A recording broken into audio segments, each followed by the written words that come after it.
Hey everyone, hello from Tokyo. This is Gail, your well-being coach, presenting the Wednesday Wellness Tips. And today I would like to talk about a very common fear that people rarely speak about, the fear of becoming arrogant if we start liking ourselves more.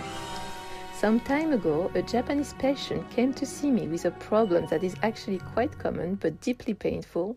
She had a very hard time feeling proud of herself. Whenever she accomplished something good, she immediately minimized it. She would say it was nothing special, that anyone could have done the same thing, or that she had simply been lucky. However, when she made a mistake, she had absolutely no difficulty criticizing herself very harshly. In those moments, her attention became extremely precise. She would analyze everything she would have done differently, everything that was not good enough, everything that proved in her mind that she wasn't good enough. Over time, this way of thinking can become very heavy to carry. The inner balance becomes completely distorted. Everything that goes well is minimized, and everything that goes wrong is amplified. Her goal in therapy was very simple. She wanted to learn how to be proud of herself. But there was an important obstacle. She was afraid that if she started recognizing her own value, appreciating herself more, or feeling proud of her achievements, she might become someone who is too self-confident. She was afraid of becoming arrogant and self-centered, or someone who might lose the ability to communicate well with others. And this fear is much more common than people think. In many cultures, and especially in Japan, humility is a very important value. People are taught from a young age not to put themselves forward too much, to stay modest, and not to boast. This attitude helps preserve social harmony and mutual respect.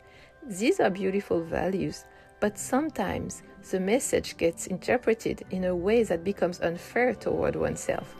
Some people end up believing that simply recognizing their own qualities is already a form of arrogance, as if saying, "I did this well," or "I'm proud of this effort," were already morally wrong. In their mind, it seems that if there are only two possibilities, either you are humble or you are arrogant. But psychological reality is much more nuanced than that. In fact, there is a very clear difference between arrogance and healthy self-esteem. Arrogance is often a mask and usually comes from deep insecurity.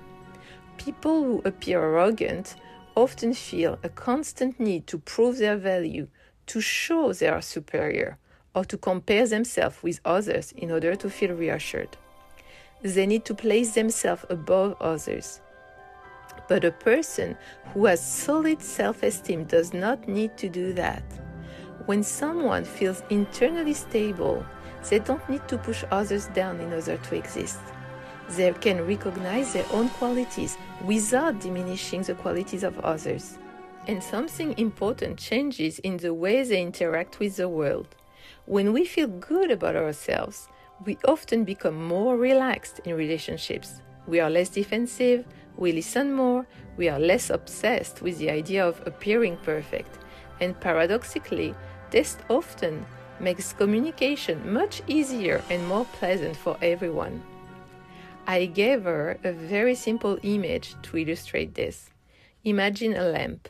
If the lamp is turned off, it cannot illuminate anything. It stays in the dark, and everything around it remains dark as well.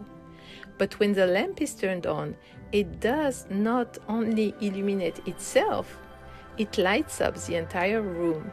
Self-esteem works in similar ways.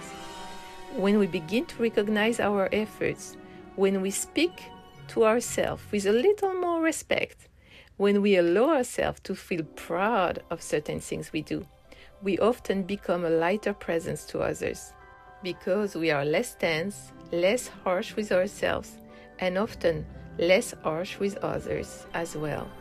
People with healthy self-esteem usually find it easier to recognize the qualities of others because they are not living in a constant competition.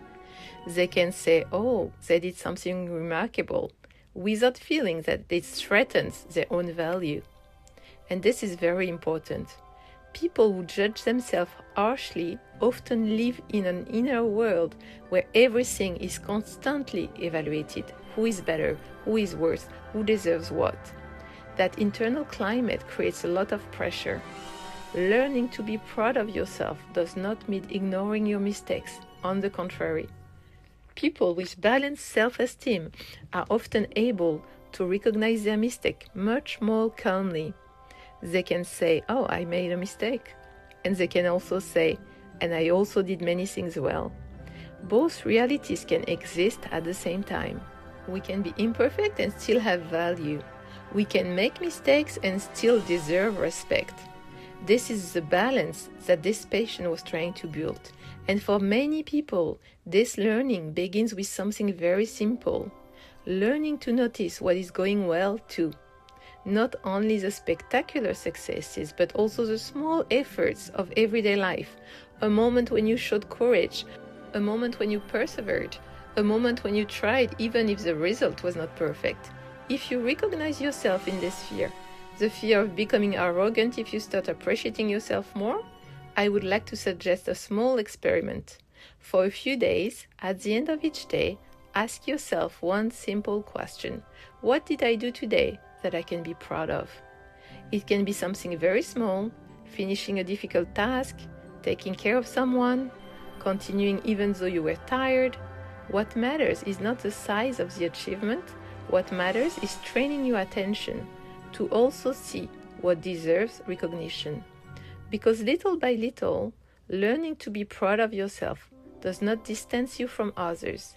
Very often, it actually allows you to relate to them in a calmer, more open, and more authentic way. And in the end, that is better for everyone. So today, take some time to think about all the things you are proud of. I'll see you next week. And in the meantime, remember to be your favorite self. Bye.